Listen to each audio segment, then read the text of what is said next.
Bonjour à vous à la maison. Oui, l'émission La Parole vivante. Cette émission où est-ce qu'on prend la Bible et on découvre des grands trésors que Dieu veut nous révéler. La première, qui il est et son plan extraordinaire pour nous. Aujourd'hui, on est encore dans Acte 16, ce qui veut dire qu'on a Jeff Lorrain avec nous. Bonjour Jeff. Bonjour Simon. Quel plaisir de t'avoir parmi nous. Merci. Donc, comme on a vu l'émission précédente, Dieu a équipé Paul avec un nouveau coéquipier, Timothée. Puis là, ils partent justement pour aller annoncer ce message extraordinaire de Jésus-Christ. Oui.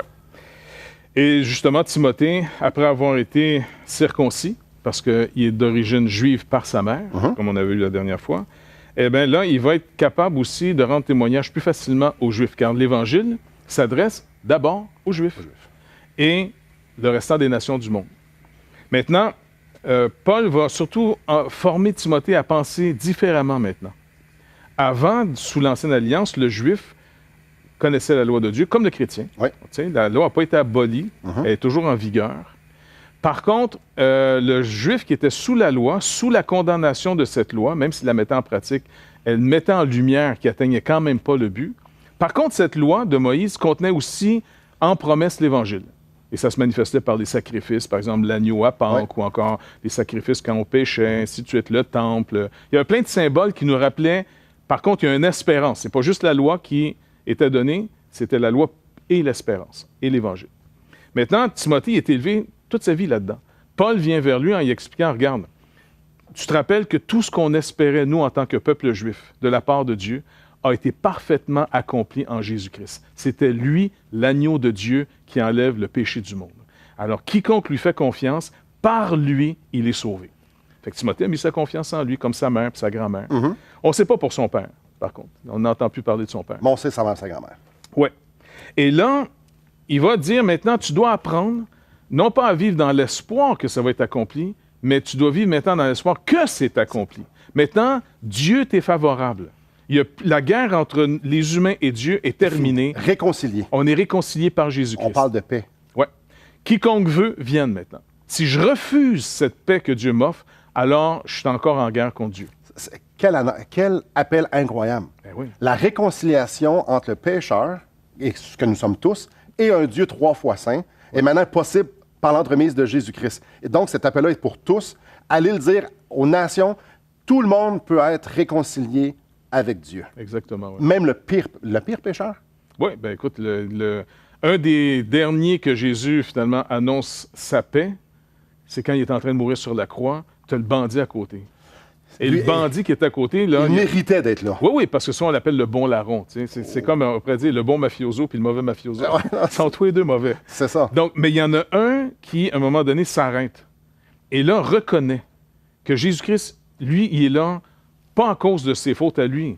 Par contre, il va dire à son chum, arrête, nous autres, là, on mérite d'être ici. C'est ça. Mais pas lui. Ah non, c'est ça. Et là, il dit au Seigneur, écoute, quand tu vas rentrer dans ton règne, rappelle-toi de moi.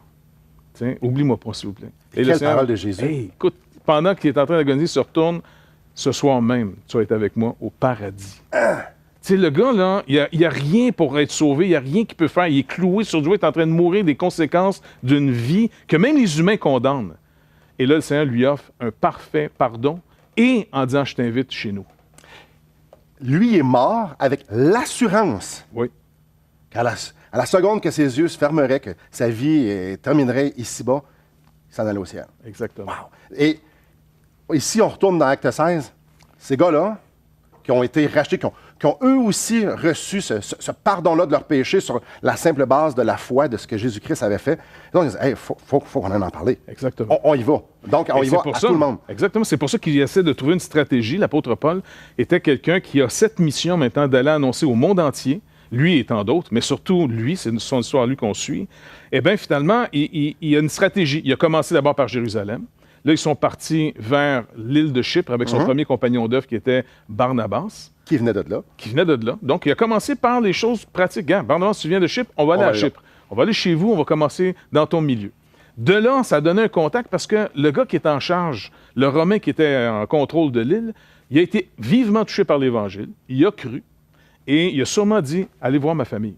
Parce que souvent, les villes, c'était des villes colonisées par des Romains. Alors, il a dû donner des contacts. C'est pour ça que quand ils ont pris le bateau de Chypre et qu'ils se sont retrouvés en Turquie, Ils n'ont pas évangélisé dans le port, ils sont tout de suite partis vers une ville plus loin. Et c'est là que mais que Marc les avait abandonnés pour retourner chez eux. Marc était un autre compagnon, celui qui a écrit l'évangile de Marc en passant. Et là, ils ont fait une tournée, ils sont venus. Là, on est dans le deuxième voyage de l'apôtre Paul, qui part avec Silas. Silas, parce que Barnabas et lui, ils ne s'entendaient pas trop sur est-ce qu'on amène avec nous autres Jean-Marc ou non. Bref, là, il va partir avec Silas. Et ils vont finalement aller chercher ce jeune homme-là ici. Timothée. Ouais, ils vont l'inclure dans leur équipe. Et Paul va lui enseigner comment tu vis maintenant de cette grâce qu'on a reçue. On est pardonné et on va aller dire au monde entier, quiconque veut vienne. Vous n'avez plus besoin de périr. Si vous périssez et vous vous retournez dans les ténèbres éternelles, c'est de votre faute. C'est de votre faute. Je t'arrête, je lis le texte. Puis après la pause, on parle du texte. Okay. Donc, je lis le texte. Je vous invite à prendre votre Bible, Actes chapitre 16, et je vais lire à partir du verset 4.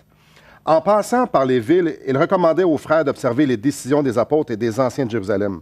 Les églises se fortifiaient dans la foi et augmentaient en nombre de jour en jour. Ayant été empêchés par le Saint-Esprit d'annoncer la parole dans l'Asie, ils traversèrent la Phrygie et le pays de la Galatie. Arrivés près de la Mysie, ils se disposaient à entrer en Bithynie, mais l'Esprit de Jésus ne leur permit pas. Ils franchirent alors la Mysie et descendirent à Troas. Pendant la nuit, Paul eut une vision, un Macédonien lui apparut et il lui fit cette prière, « Passe en Macédoine, secours-nous ». Après cette vision de Paul, nous cherchâmes aussitôt à nous rendre en Macédoine, concluant que le Seigneur nous appelait à y annoncer la bonne nouvelle. Donc, après la pause, nous allons regarder ce texte plus en profondeur. Quittez pas. Comment je fais pour savoir si en ce moment, ce que je pense, c'est de Dieu? Probablement, tu as déjà entendu ça. Dieu m'a dit. Oui, j'ai malheureusement entendu ça.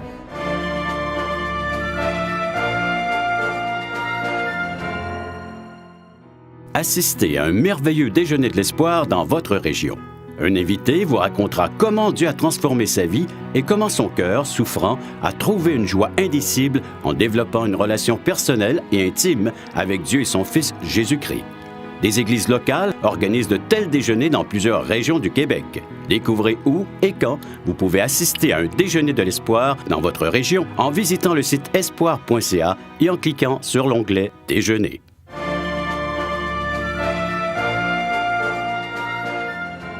Une équipe missionnaire dont Paul est à la tête commence, ils veulent aller évangéliser. Puis là, on le voit, là, qu'ils veulent aller en Asie.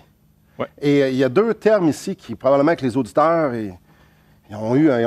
j'ai des questions pour toi. La première, verset 6, ça nous dit « Ayant été empêchés par le Saint-Esprit d'annoncer la parole en Asie ». Donc, les autres, ils veulent y aller, mais il y a comme quelque chose qui les empêche. Et juste un peu plus bas, ici, ça nous parle que c'est l'Esprit de Jésus. Enfin, Jésus y empêche. Bon. Verset 7. Verset 7. L'Esprit de Jésus ne leur permit pas. Donc, eux autres, ils vont aller à une ville, aller annoncer librement, puis il y a quelque chose qui les empêche. Ça nous dit l'Esprit de Dieu, l'Esprit de Jésus. Éclaire-nous. Un petit mandat, rien du tout. Rien là, non? Donc, on voit déjà l'œuvre, on pourrait dire, notre salut, c'est l'œuvre de la Trinité. Ouais. OK? Donc, le Père, le Fils et le Saint-Esprit. Ouais. Le Père nous a tellement aimés qu'il nous a donné son Fils. Donc, c'est l'œuvre, c'est le désir du Père de voir à ce qu'on soit sauvé. Il nous aime. C'est lui qui initie. C'est lui qui initie. Le Fils est envoyé par le Père, il s'incarne, il se fait homme, et là, il va vivre cette vie parfaite d'un être humain, l'offrir en sacrifice pour tous ceux qui reconnaissent qu'ils sont perdus, et donc paye la dette et met sa propre justice à leur compte afin qu'il n'y ait plus jamais rien qui les sépare de Dieu son Père. Mais maintenant, pour qu'on puisse tout vivre ça, ça vient par la troisième personne de la Trinité, le Saint-Esprit. Il vient habiter le croyant.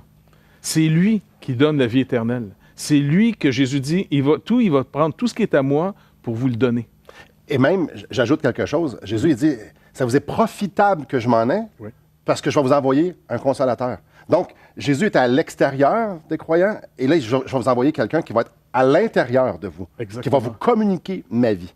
C'est ce que Paul va même écrire à une église de cette région qui va être fondée un peu plus tard, à Colosse, pour leur dire, je vous dis un mystère, Christ en vous. Tu sais, c'était spécial d'avoir Christ à côté de toi, là, c'est merveilleux. Mais il dit non, il est mieux que je m'en aille, et quand je vais partir, comme tu dis, le consolateur va venir, celui qui va être avec vous pour l'éternité. Quel privilège! Incroyable.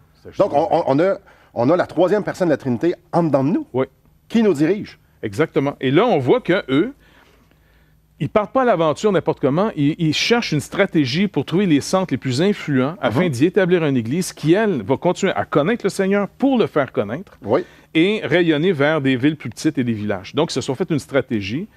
Paul est surtout en train de travailler sur l'Asie parce que c'est sa région. Il vient de la Turquie. Connaissant. Parce qu'on parle de l'Asie, ici, c'est la Turquie moderne aujourd'hui. Là. Et là, le Saint-Esprit le bloque. Non. Non. Et là, c'est quelque chose d'intéressant. Ben là, c'est ça ma question. Comment ces gars-là savent que c'est le Saint-Esprit qui leur dit non? Hein? Je suis probablement pas le seul à poser la question.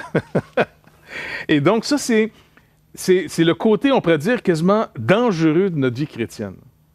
Parce que là, comment je fais pour savoir si, en ce moment, ce que je pense, c'est de Dieu? Probablement, tu as déjà entendu ça. Dieu m'a dit. Oui, j'ai malheureusement entendu ça. Donc, c'est tout de ça qu'on est en train de parler? Oui puis non. OK, parfait. C'est vrai que Dieu peut avoir parlé à du monde dans leur cœur, mais de manière très, très sobre. Parce que, n'oublie pas, il y a des maladies mentales qu'on appelle la schizophrénie. Qu'on entend des voix. Et là, on entend des voix. Et ces gens-là, c'est souvent des voix même qui les détruisent, qui les méprisent, qui sont violentes.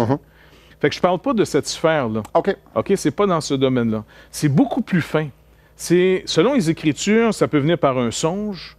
Tu sais, dans les actes, ici, quand l'Église est en train de s'établir, on parle d'un rêve, d'un songe, de paroles qui viennent puissamment, comme une pensée soudaine qui vient et qui te révèle quelque chose. Par exemple, Paul va dire, le même Paul ici, à l'Église qu'il va fonder à Corinthe, les Corinthiens sont très friands de cet aspect de la vie chrétienne qu'on appelle souvent dans nos églises le côté charismatique. Surnaturel. Surnaturel, les dons, parler en langue, les miracles, les guérisons, OK?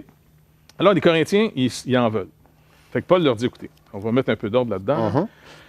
Quand vous vous assemblez, il y avait un certain don qu'on appelle le parler en langue.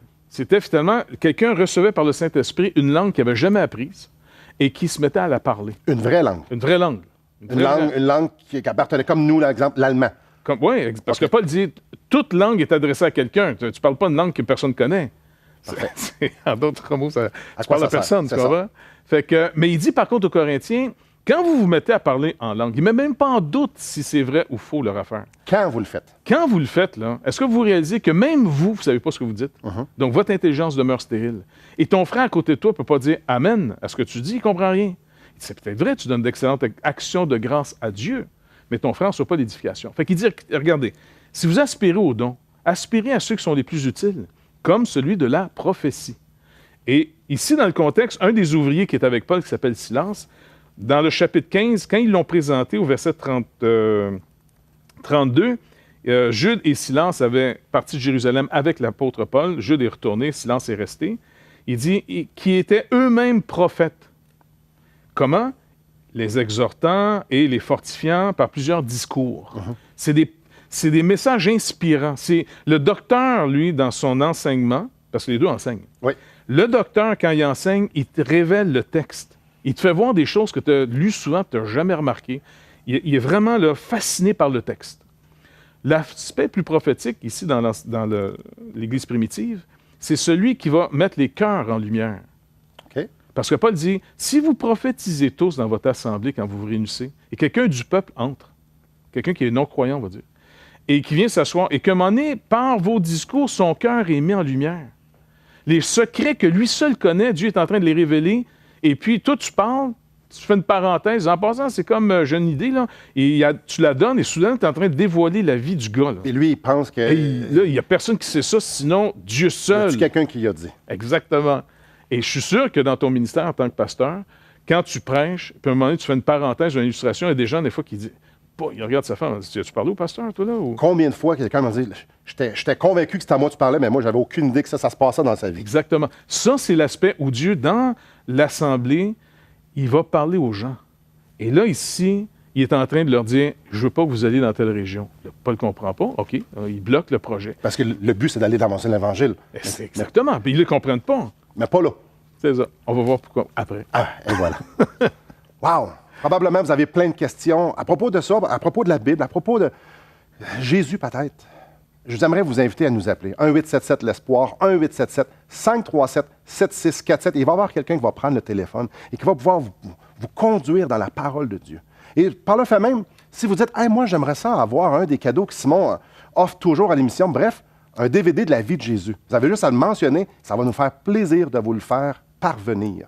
Donc, restez après la pause, on va continuer de parler de ça.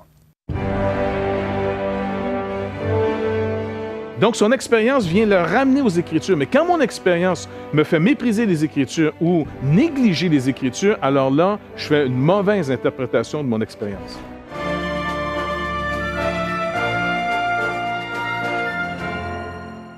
Voulez-vous combler le vide dans votre âme? Avez-vous soif d'une sérénité intérieure?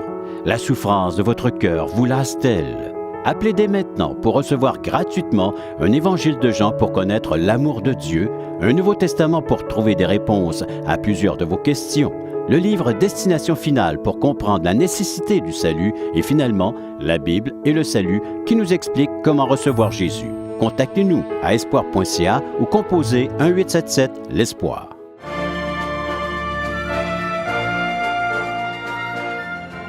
Donc, Dieu dirige par son esprit ses ouvriers aux endroits exactement où est-ce qu'il veut les avoir. On a mentionné quelque chose, et pendant la pause, mon petit hamster a commencé à tourner un petit peu. Si quelqu'un dit, moi, Dieu me met à cœur de laisser ma femme. Elle est bonne? Eh bonne. Dieu me met à cœur de ne pas évangéliser du tout. Ou Dieu me met à cœur d'emmener mon frère en cours parce que ma clôture est... Qu'est-ce que tu réponds à ça? Bien là, Paul va dire, méprisez pas les prophéties, mais jugez-les. Comment on fait ça? Toujours par la parole.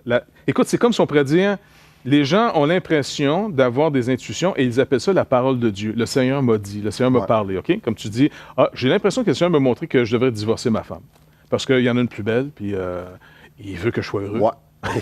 Oui. Tu vois? Bon, ben là, tu dis, bon, ben OK, jugeons la prophétie du gars. Les Écritures disent que tous, sans exception, honorent le mariage. Oh. Donc, ça veut dire que ton mariage doit être estimé extrêmement précieux. C'est une alliance. Tu ne te maries pas juste pour tes bénéfices, tu te maries pour respecter aussi une alliance envers une autre personne. Beau temps, mauvais temps. Alors là, par la parole, tu juges que son intuition ne vient pas du Saint-Esprit. Donc, la direction que le Seigneur donne par son esprit vient jamais en contradiction avec sa révélation. Ben non, sinon le Seigneur a un problème dans sa propre tête. Là. On est mal dans ce sens-là, tu comprends? Et qu'est-ce qui est autoritaire? Mon intuition ou la parole de Dieu? La parole de Dieu. Parce qu'elle est éternelle et inspirée de Dieu.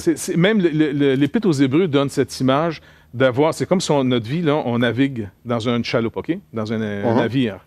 On a un gouvernail, donc c'est notre volonté. On a des vents qu'on capte. C'est des intuitions, des impressions, des occasions. Oui. Parfait. Maintenant, on doit faire la lecture où on est rendu, mais il dit, dans des moments difficiles, on a par contre un lieu, on peut ancrer. On jette notre ancre dans un lieu sûr. C'est sa parole. Je ne peux pas me fier à mes intuitions. Ils peuvent venir de Dieu. Mais comment je vérifie si c'est de Dieu, ma décision ou non? Le texte biblique. Le texte reste toujours... Même les apôtres, l'apôtre Pierre, avec l'apôtre Jean et Jacques, ils ont fait une expérience absolument incroyable. Ils en faisaient plein que Jésus, oui. Que c'était pas toujours posant. Là. Mais il y en a une qui était majeure. Tu sais, quand Transfiguration. Exactement. Jésus va être transfiguré sur la montagne et ils vont voir apparaître devant lui Moïse et Élie. La loi et les prophètes. Et là, ils sont en train de discuter avec Jésus de son exode. Et Pierre, lui, il ne comprend pas trop. Là, puis c'est... Là, la première action, il interprète en disant « Hey, le royaume arrive, établissons des tentes. » C'est un peu comme la fête des tabernacles. Oui, c'est ça. C'est réglé. J'ai dit « Non, attends, c'est pas réglé encore. » Bref, il dit « C'est bon qu'on soit ici, on va faire des tentes. » Et là, la voix de Dieu parle à nouveau en disant « Voici mon fils bien-aimé en qui j'ai mis toute mon affection. » Il ajoute un petit mot. « Écoutez-le. » Bing, ça disparaît. Là, les trois là, sont terrorisés. Jésus les rassure. Ils sont juste avec Jésus après. Pierre va faire mention de cette expérience dans sa deuxième lettre. Ouais. Et quand il va parler de ce texte, c'est-à-dire de cette expérience, il ne va pas mettre son expérience au-dessus de la parole de Dieu. Il va dire, voyez, il faut d'autant plus s'attacher aux paroles de la prophétie. Donc, son expérience vient le ramener aux Écritures. Mais quand mon expérience me fait mépriser les Écritures ou négliger les Écritures, alors là, je fais une mauvaise interprétation de mon expérience. Donc, si je résume bien, toutes mes perceptions, tout ce que je vis, mes circonstances, mes expériences devraient toujours être interprétées selon ce que la Bible dit. Toujours. Donc, étant donné que je sais que je peux être biaisé, c'est la parole de Dieu qui est toujours l'autorité dans ma vie. Ouais. Donc ici... Ça, c'est le premier principe que tu vérifies l'intuition. Ouais. Il y a un deuxième principe, c'est le corps de Christ. Si tu remarques l'apôtre ici, il dit « Ayant été empêchés par le Saint-Esprit d'annoncer la parole de Dieu, ils, pluriel, traversèrent. » C'est l'équipe, là. C'est ça.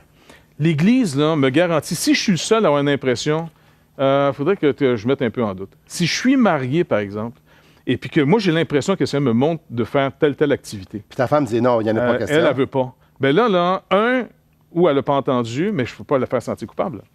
Tu vas t'attendre à ce que le Seigneur, s'il me montrait quelque chose, il est le premier à dire que personne divise ce que Dieu a uni. Donc, je ne pense pas que Dieu va diviser mon mariage, moi, là. Donc, si moi, je pense avoir une impression que je devrais aller évangéliser à telle place ou je devrais faire telle mission, et que là, j'en parle à ma femme, puis elle n'est vraiment pas allumée, elle. Ou ton pasteur. Ou mon pasteur. Ou tes pasteurs. C'est ça. Là, je devrais dire, OK, si Dieu m'appelle, il est assez grand pour leur montrer. Un peu comme dans Acte 13, quand l'Esprit Saint a poussé l'Église à reconnaître Paul et Barnabas pour le voyage missionnaire. Exactement. C'est même pas Paul et Barnabas qui ont dit « Hey, nous autres on ici. est appelés, ma gang de losers, vous n'êtes pas capable de le voir, là, on est des apôtres. En fait, alors que, ce que ça nous dit, c'est alors qu'ils servaient, l'Église a dit, pas l'Église, l'Esprit a dit à l'Église, mettez-moi les Exactement. Et ça, c'est l'aspect, on pourrait dire, plus intuitif. Tiens, par exemple, dans le contexte d'Acte 13 que tu mentionnes, il est dit que des prophètes et les docteurs étaient ensemble servant le Seigneur dans le jeûne et la prière. Ils servaient le Seigneur dans leur ministère. Et les docteurs révèlent le texte, et les prophètes disent, j'ai l'impression que le Seigneur dit de mettre ces deux gars-là à part. Donc, et eux autres vérifient par le texte si c'est la volonté de Dieu. Ils prient, ils connaissent ces hommes-là, que ça fait 1 an que Barnabas et Saul travaillent avec eux, Paul. Et ils voient que, oui. T'sais. Donc, on voit ici une protection. 1, les Écritures avant toute chose. 2, le témoignage du corps de Christ. Est-ce que 2 ou 3 témoins disent la vérité? Donc, si je pense que j'ai quelque chose d'info, ce serait même intéressant de garder les choses secrètes et de dire au Seigneur, je vais à l'Église aujourd'hui. J'aimerais que tu me confirmes si c'est ta volonté, ce que tu m'as montré. Donc, qu'il y en ait d'autres. Exact. Parce que Dieu connaît les besoins. Dieu sait exactement où est-ce que lui s'en va avec son plan. Et c'est intéressant qu'on parle de ça parce que dans les émissions qui vont suivre, justement, Dieu a un but. Et le but de Dieu, ce n'est pas que Paul et son équipe aient en Asie, mais bien en Macédoine. Il y a un but bien précis. Donc, il dirige, donc il y a des confirmations, tout ce qu'on vient de parler, pour que justement l'Évangile avance, son Évangile, et que son Église puisse être bâtie par lui. Oui, ça c'est tu dis vrai là-dessus. Je bâtirai mon Église, Jésus a dit. Donc, ce n'est pas laissé au hasard ou à l'improvisation, aux bonnes stratégies de Paul ou de monsieur un tel, ou de tel livre qui vient de sortir. Non, Jésus a dit, je vais vous guider. Soyez attentifs, je vais vous guider selon ma parole et selon les intuitions, qui est quand même un peu difficile à cerner, mais ça arrive parfois qu'on dit, je ne sais pas, mais il faut que j'aille parler à cette personne-là. Il faut que c'est de ça qu'on est en train de parler. Exactement, cette profonde conviction que c'est là qu'il faut qu'on ait, toujours en accord avec la parole de Dieu. Wow! Beaucoup d'informations. Ce qui est important, c'est de savoir, est-ce que j'ai cet esprit-là en dedans de moi? Parce que, comme Jeff l'a dit tantôt, c'est cet esprit-là qui me communique la vie de Jésus-Christ. C'est cet esprit-là qui me sauve. Après la pause, on va discuter brièvement comment on reçoit l'esprit, en fait, comment on devient sauvé. Quittez pas. Mais on ne peut pas l'acheter, on ne peut pas le mériter. Même, on n'arrivera pas devant Dieu avec nos œuvres en disant, regarde, je mérite que tu me le donnes, j'ai tout fait ça pour toi. Ça dit, non. C'est toujours sur la base de Jésus-Christ.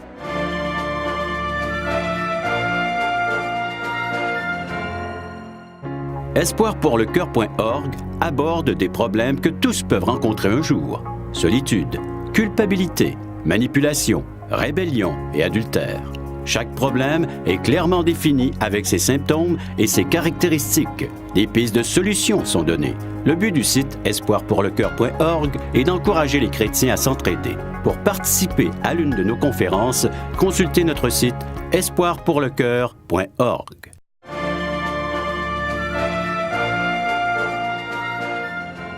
Comment être dirigé par Dieu, par son esprit? Jeff, il y a déjà même quelqu'un qui a essayé d'acheter cet esprit-là. Justement, il y avait des bénéfices à avoir l'esprit de Dieu, puis il dit, moi, je vais l'acheter. Bien, dans l'Église primitive, quand le Saint-Esprit a commencé à être donné, souvent, ça se faisait par des manifestations assez fortes. Oui. Et puis, il y a un gars qui était magicien, puis il s'est dit, hey, si je peux avoir ce pouvoir-là, fait qu'il a demandé aux apôtres, je vais vous donner de l'argent, combien je peux avoir pour avoir ce pouvoir-là que vous avez? Et là, Pierre le regardait en disant, comment tu veux acheter le don de Dieu? Là, ça a été bien mal reçu. T'sais. Mais on ne peut pas l'acheter, on ne peut pas le mériter. Même, on n'arrivera pas devant Dieu avec nos œuvres en disant, regarde, je mérite que tu me le donnes, j'ai tout fait ça pour toi. Ça dit, non. C'est toujours sur la base de Jésus-Christ. Comme tu disais plus tôt, si cet esprit est en nous, on a donc la vie éternelle. Parce que c'est cet esprit qui nous donne tous les bénéfices de l'œuvre accomplie par Jésus. Ce qui est super intéressant, c'est qu'on voit dans Éphésiens que le Saint-Esprit est donné comme un sceau. Il est donné aux enfants de Dieu. Le Saint-Esprit est donné à ceux qui ont mis leur confiance en Jésus-Christ. En fait, Jésus-Christ n'est pas venu partir une religion. Loin de là, Jésus-Christ est venu vivre une vie parfaite, accomplir parfaitement la loi. Et il est venu mourir la mort que nous devions subir, cette séparation-là d'avec Dieu, parce que nous sommes des pécheurs. Et il est ressuscité justement pour pouvoir nous donner cette vie. Il envoie son Saint-Esprit pour dire, « Voici mon enfant, à celui qui met sa foi en Jésus-Christ. » Il lui dit, « Je vais lui communiquer ma vie. » N'est-ce pas extraordinaire qu'aujourd'hui même, Dieu veut vous donner son esprit. En fait, pas juste son esprit, il veut vous donner sa vie. Il veut vous sauver, il veut vous pardonner de vos péchés. Il veut vous couvrir de la justice de Jésus-Christ. Il veut vous diriger à partir d'aujourd'hui et pour l'éternité. Il veut que vous soyez un avec lui. Il veut que vous soyez son enfant. Et ça, c'est une offre à tous. Donc, à vous aujourd'hui, peut-être que votre vie est difficile, peut-être que vous vivez des choses difficiles, peut-être que votre vie va super bien. Une chose est certaine, c'est que nous sommes pécheurs et que Dieu nous aime d'une façon tellement passionnée. Imaginez envoyer son Fils mourir pour vous, pour qu'aujourd'hui, vous puissiez être en relation avec lui. Mes chers amis, faites comme ce larron sur la croix qui a dit, « Sauve-moi, j'ai besoin de toi. Moi, je mérite, pas toi. Sauve-moi, Jésus. » Merci beaucoup, Jeff. Soyez réconciliés avec Jésus. Tournez-vous vers lui. Merci beaucoup et que le Seigneur vous bénisse.